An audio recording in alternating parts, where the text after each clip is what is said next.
Cold fluorescent lights washed over the evidence intake corridor inside the Hennepin County Public Safety Facility in Minneapolis. It was 11:42 p.m. on February 18, 2021. A Samsung Galaxy S20 Ultra sat sealed in an evidence bag, logged under narcotics raid tied to a fentanyl network operating across Minnesota and Wisconsin. The device belonged to Victor Hale, a suspected logistics coordinator. Investigators believe it held encrypted chats, crypto wallets, and distribution data linking multiple overdose cases. Standard procedure was followed.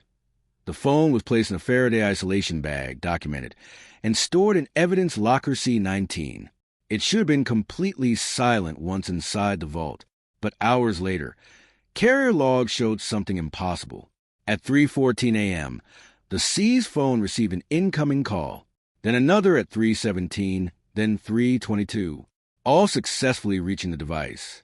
Not voicemail routing, but direct network acknowledgement. By morning, 11 calls had been logged, all from prepaid numbers activated within 48 hours. At 7:46 a.m., the phone briefly reattached to a nearby cell tower for 18 seconds despite being sealed in evidence storage. No access logs, no tampering, no breaches. Yet the device was behaving as if it remained online. The anomaly triggered a full forensic review. Analysts first confirmed carrier records. The SIM had responded to network authentication requests multiple times, meaning the phone was transmitting. Even more strange, activity occurred in precise 18-second bursts. Examination of the device revealed a hidden secondary eSIM profile installed months earlier via enterprise provisioning. This profile connected through a small carrier near the Canadian border and matched all unexplained activity. The phone was not simply receiving calls. It was part of a structured communication system.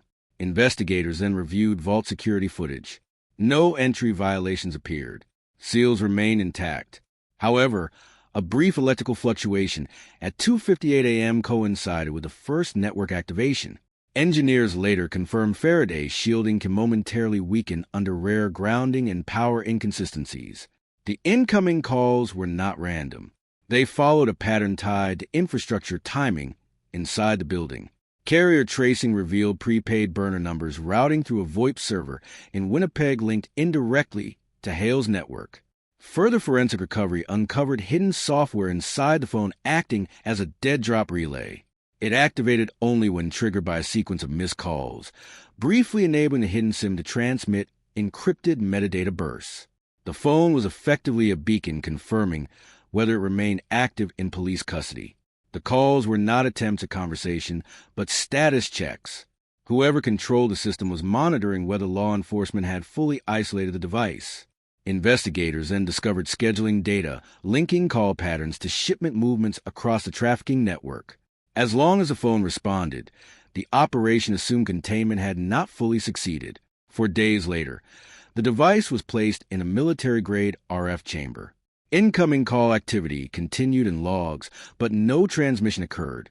Within minutes, multiple network nodes across 3 states shut down simultaneously, indicating the system had been relying on the phone's responses as a live signal. Raids followed, dismantling storage sites, encryption hubs, and financial routing channels. Yet, Victor Hale was never found. The final breakthrough came from deleted system partitions containing facility schematics of the evidence vault itself, including power routing and grounding layouts. These files had been accessed months earlier by a civilian electrical contractor, Leonard Voss, who had worked on building systems and later received cryptocurrency linked to the trafficking network. Investigators concluded the system had been deliberately engineered to exploit brief shielding weaknesses during electrical fluctuations.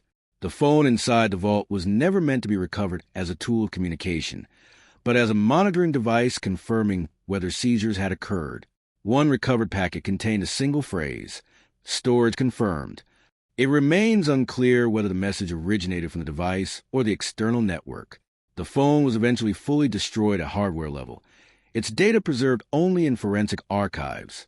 But the case reshaped evidence handling procedures nationwide. Faraday storage was upgraded, RF monitoring became mandatory, and seizure protocols were rewritten.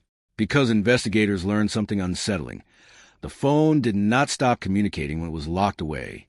It only stopped when someone finally stopped expecting it to answer.